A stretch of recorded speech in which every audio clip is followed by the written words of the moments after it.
Is it possible to charge 2 batteries of GoPro 7 Black with PowerBank? Let's find it out.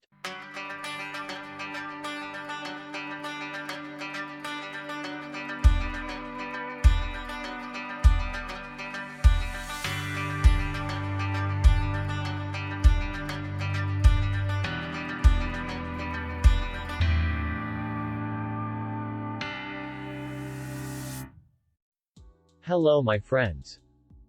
Today we are going to find out if we can charge 2 batteries of GoPro 7 Black with the Huawei PowerBank CP11QC.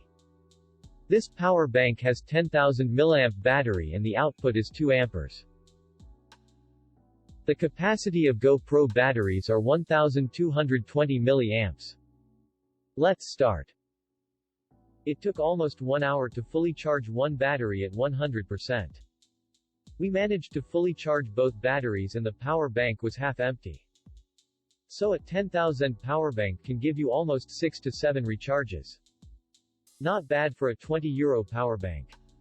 Another way of using power bank is to connect it directly with the GoPro, or without the battery inserted. When the power bank battery run out, the camera will use its own one. Also, this is perfect for time-lapse. You don't have to worry about power. It will give you approximately 5 to 10 hours depending on the interval of the shots. Thanks for watching. Subscribe to our channel and share. Give a thumbs up if you like. Until next time, stay safe.